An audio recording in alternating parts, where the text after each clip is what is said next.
The controversy of Title IX and college sexual assault proceedings is based on a sort of balancing act.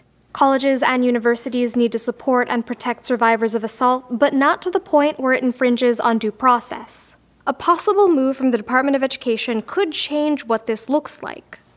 That's because, according to a report from the New York Times, Education Secretary Betsy DeVos could give colleges the choice between two standards of evidence for Title IX proceedings: preponderance of evidence or clear and convincing. The first one was the mandated standard under the Obama administration, as well as the lowest standard in general. When courts use it, they decide if the accused is more likely than not to have been responsible for a crime. If courts use the clear and convincing standard, they have to decide if the accusation is highly probable. That's more rigorous than preponderance of evidence, but not as rigorous as beyond a reasonable doubt. In order to understand why this matters, let's talk first about why preponderance of evidence was mandated in the first place. Colleges and universities can no longer turn a blind eye or pretend rape and sexual assault doesn't occur on their campus.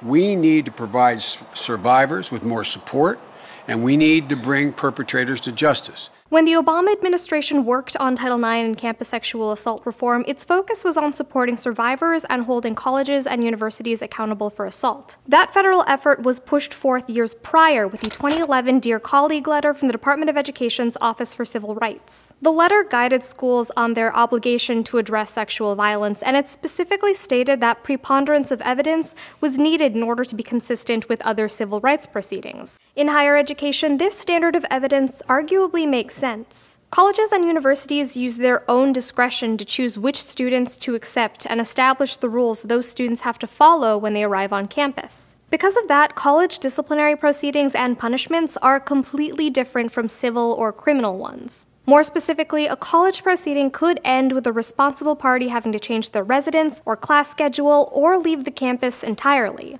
A civil or criminal proceeding carries more serious consequences, such as time in prison, that warrant higher standards of evidence. Not everyone agrees with that understanding of preponderance of evidence, and one of its most notable critics is Betsy DeVos. One assault is one too many. One aggressive act of harassment is one too many. One person denied due process is one too many.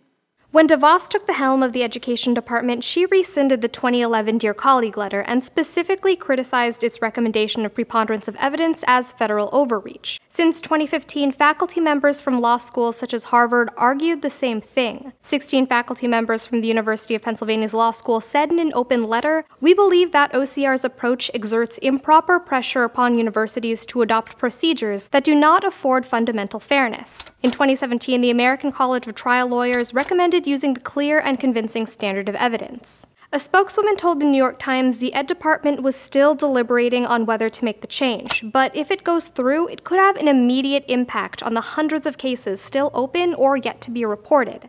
As of the beginning of the 2018-2019 school year, 310 federal Title IX investigations remain open. Since 2011, 192 cases have been resolved.